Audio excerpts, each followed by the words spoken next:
বাংলাদেশ বদলে গেছে, কিন্তু আপনাদের খাইসলত বদলায় নাই। এবং মাথায় রাখবেন, আপনাদের খাইসলত যদি না বদলায়, আওয়ামী লীগেরও কিন্তু লেজ সোজা হয় নাই 17 বছরে। আমরা জানি লেজ কিভাবে সোজা করতে হয়। আপনারা সেই নারী নক্ষত্রের খবর বুঝতে পারছেন না। আমাদের সীমান্ত প্রহরীদের দিকে তাকিয়ে দেখেন। বাংলাদেশের মানুষকে বাধ্য করবেন না গণতান্ত্রিক সংসদীয় রাজনীতির বাইরে এসে অসুন্দর বিশৃঙ্খল রাজনীতির পথে হাঁটতে, যেটা আপনার জন্য ভালো হবে না, সরকারের জন্য ভালো হবে না, বাংলাদেশের স্বাধীনতা সার্বভৌমত্বের জন্য কোনো কল্যাণকর ঘটনা হবে না।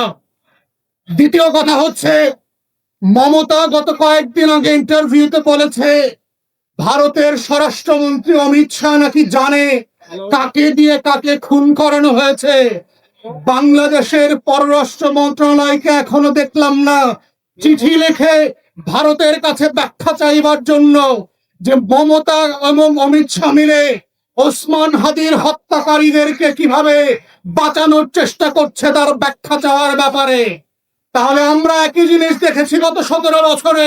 দিল্লির আধিপত্যবাদের বিরুদ্ধে চোখে চোখ রেখে যদি কথা বলা না যায়, স্বাধীন এবং আজাদির পক্ষে, ইনসাফের পক্ষে যদি আপনি দাঁড়াতে না পারেন, তাহলে তার পরিণতি কি হতে পারে।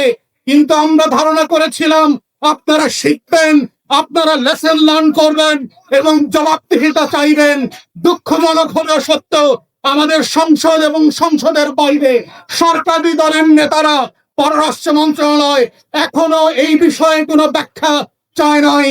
আমরা সংসদ বসছে, এখন চলমান আছে, বাজেট অধিবেশনে আমরা চাইব মাননীয় প্রধানমন্ত্রী এবং পররাষ্ট্রমন্ত্রী অথবা পররাষ্ট্রমন্ত্রীর বদলে যিনি সকল বিষয়ের মন্ত্রী, সেই ডেপুটি প্রাইম মিনিস্টার যেন কথা বলেন। বাংলায় না পারলে সংবিধান খুঁজে বের করেন কোন ধারার বদলে মমতাকে এবং দিল্লিকে চিঠি লেখা যায়।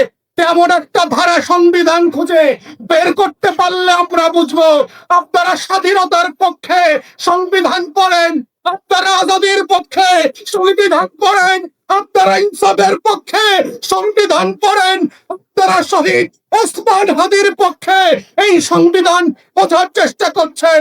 যদি না করতে পারেন, আমরা ধরে নেব আপনারা দিল্লির গোলামির পথ বেছে নিয়েছেন।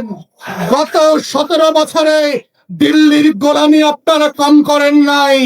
আপনাদের মন্ত্রী মিনিস্টার নেতারা অমিত শাহের পায়ে গিয়ে অর্ঘ্য দিয়ে আসছে, মাথা নত করে সেজদা করে আসছে, তারপর দিল্লি আপনাদেরকে বিশ্বাস করে নাই। অতএব সেই অতীত থেকে যদি আপনারা না শেখেন, তাহলে বুঝতে হবে আপনারা বদলান নাই, আপনাদের খাইসলত বদলায় নাই। আপনারা বাংলাদেশকে নতুন করে শাসন করতে প্রস্তুত না, এবং যেটার প্রমাণ গত 3.5 মাসে আপনাদের প্রত্যেকটা কথায়, কাজে, কর্মসূচির মধ্য দিয়ে আপনারা প্রমাণ করছেন। HM Expert B500 CWR স্বাধীনতার সুবর্ণ জয়ন্তীতে নতুন বাংলাদেশ গড়ার প্রত্যয়। HM Steel।